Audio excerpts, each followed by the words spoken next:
The forbidden story. When fire becomes torture. In the meantime, subscribe to the channel if you are new and leave a like on the video. Now let's start. Rome, August 10th, 258.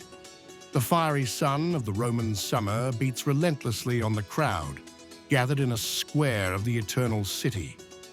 Armed soldiers forcefully push a man of about 30 years old toward the center, where the curious and the indignant form a silent circle. His wrists are chained, but there is no trace of fear on his face. Indeed, a disarming serenity shines in his eyes. In the middle of the square awaits him an instrument of torture that would make even the bravest of warriors tremble, a large iron grate suspended over burning embers. The soldiers tear off his clothes, tie his hands and feet to the red-hot metal. The air is already scorching. The acrid smell of burning flesh begins to spread. One would expect heart-rending screams, desperate pleas, but something surprising happens. The man remains calm, almost absorbed. His face seems crossed by ecstasy. Then, in a clear and almost joking voice, he turns to the executioner. "You can turn me over. I'm already cooked on this side." This man was called Lorenzo de Huesca, a deacon of the Church of Rome. That gesture, that quip uttered while his body was being roasted alive, made him one of the most venerated figures in Christianity. To understand how Lorenzo reached this moment, which oscillates between heroism and the incredible, we must go back in time.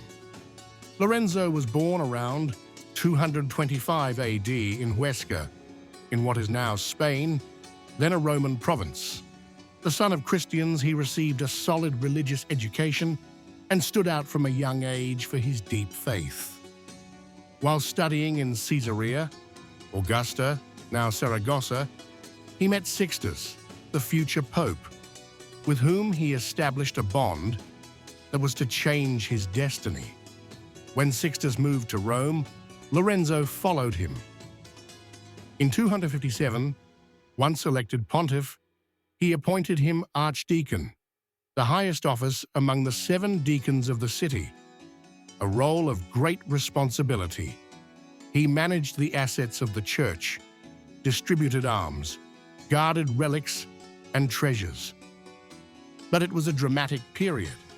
The Emperor Valerian had started a violent persecution against Christians, a first edict imposed on bishops, priests, and deacons to sacrifice to the Roman gods under penalty of exile.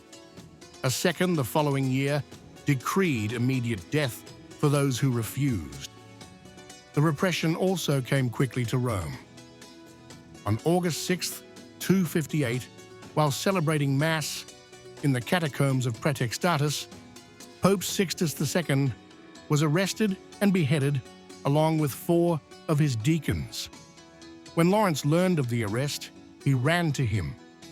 According to tradition, he cried, "Where are you going, Father, without your son? Where are you going, holy priest, without your deacon?"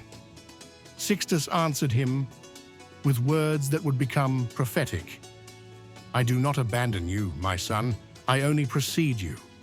In 3 days, you will follow me." And so it was. The authorities immediately set their sights on Lorenzo, knowing that he was the custodian of the ecclesiastical treasures. The prefect of Rome ordered him to hand over, within 3 days, all the riches of the church. Lorenzo asked for time, but instead of hiding the goods, he distributed them to the poor.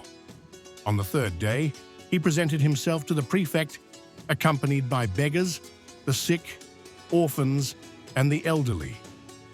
"Here are the treasures of the church," he said. The prefect, feeling mocked, ordered that he be tortured to reveal the true hiding place of the riches.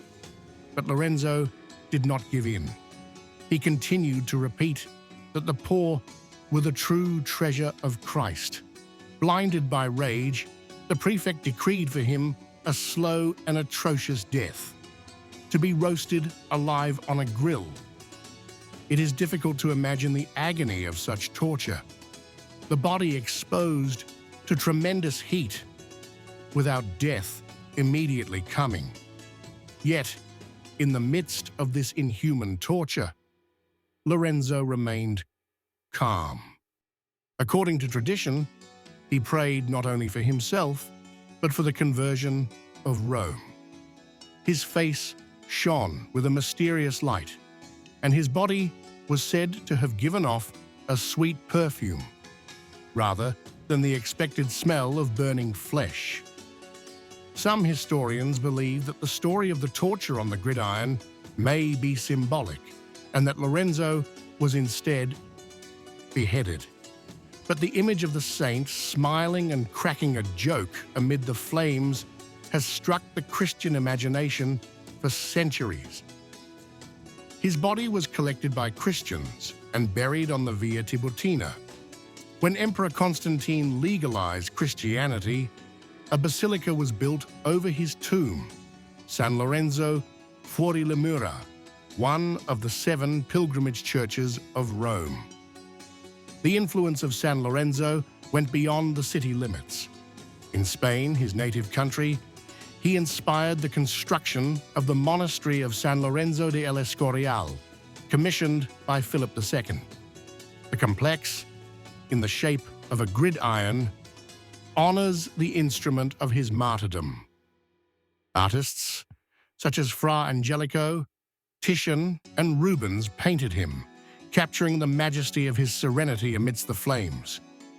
Poets such as Prudentius celebrated his unshakable faith. But what makes his story extraordinary is not just his physical courage. It is the idea that the poor are the true treasure of the church. With this belief, Lorenzo left a powerful message. Wealth lies not in gold, but in love and service to others. His joke about the grill, "You can turn me over," is not just irony, it is a disarming expression of spiritual strength. Theologians like St. Augustine interpreted his martyrdom as evidence of divine grace. His love for Christ burned so brightly that he didn't feel the external flames. Whatever the historical truth, his example has touched something deep in the human conscience. His name is even linked to the term laureate, from Laurentius, a symbol of victory. The feast of San Lorenzo, celebrated on August 10th, is accompanied every year by shooting stars, the so-called tears of San Lorenzo, as if the embers that consumed him continued to fall from the sky in the form of light. Thus, the story of the man who smiled under torture continues to inspire. It reminds us that true human greatness is not measured in power or possessions, but in the ability to give meaning to suffering for the love of something greater. San Lorenzo remains, even today, a shining symbol of courage, faith, and transfigured humanity. That's all for today. And what do you think of this man's incredible death? Even though he was dying, he also found the strength to joke. Let me know in the comments. Your opinion is special to us. See you next time. Bye.